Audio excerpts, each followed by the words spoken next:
Mai pe scurt, ieri s-a consumat o nouă potlogărie, marca Dodon. Deja câtă e, că eu le-am pierdut numărul. Dodon a vrut să o murdărească pe Maia Sandu cu banii lui Ilan Șor.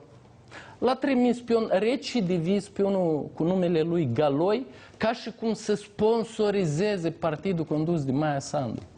Și bine că oamenii din conducerea partidului PAS au înțeles ce se ascunde în spatele acestei mărlănii și i-au întors banii lui Șor, care Șor a trântit pe loc minciuna că banii i-ar fi fost ceruți chiar de cei de la PAS.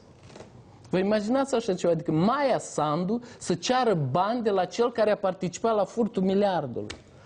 De fapt, asta a fost miza ticăloasă a lui Dodon, Plahotniuc și Șor, pentru că este opera lor colectivă, să o murdărească cu banii din miliardul furat de ei. Campania electorală a lui Igor Dodon a fost plină cu astfel de provocări mordare. Nu a avut nicio acțiune curată, numai minciuni, numai ticăloșii. Vă amintiți cu ce a început cu vreo lună în urmă? Cu 30.000 de refugiați sirieni pe care Maia Sandu i-ar fi promis Angelei Merkel să-i aducă în Moldova. Ce folos că Maia Sandu a negat în repetate rânduri această informație? Ce folos că zilele trecute a negat-o ambasadoarea Germaniei la Chișinău? Iar ieri a dat o infirmare în acest sens și partidul pe care îl conduce Angela Merkel?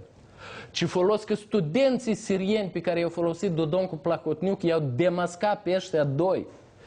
Dodon a acționat după un cunoscut principiu al propagandiștilor negri. Bagă-le oamenilor minciuna în cap și lasă după asta concurentul tău să o nege toată campania electorală.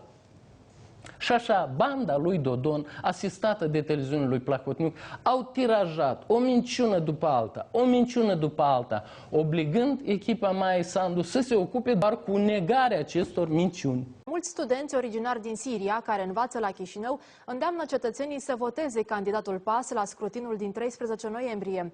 Într-un filmuleț apărut pe internet, studenții străini spun că și-ar dori ca și alți sirieni să emigreze în Moldova pentru a scăpa de războiul din țara lor. Anterior, presa a scris că Maia Sandu ar fi avut o înțelegere cu cancelarul german Angela Merkel să primească în Moldova 30.000 de imigranți sirieni, în cazul în care va câștiga alegerile prezidențiale. O tentativă evidentă de dezinformare. Astfel califică cancelarul german Angela Merkel informațiile apărute în presa din Moldova, potrivit cărora ar fi abordat subiectul refugiaților sirieni cu Maia Sandu, candidatul comun al forțelor antioligarhice. Despre asta anunță portalul Agora, care a solicitat o reacție la subiect. Răspunsul a venit prin intermediul lui Bertil Wenger, șeful Departamentului Relații cu Publicul al Uniunii Creștini-Democrate din Germania, condusă de Angela Merkel.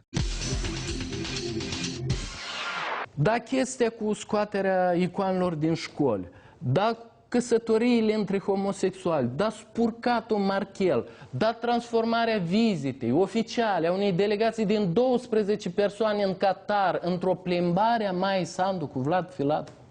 Și culmea dezinformărilor și a minciunilor, că Maia Sandu este omul lui Plahotniuc. Câți kilometri de video vedem fiecare zi cu Dodon și Plahotniuc stând bot la bot și discutând numai ei și Dumnezeu știe despre ce.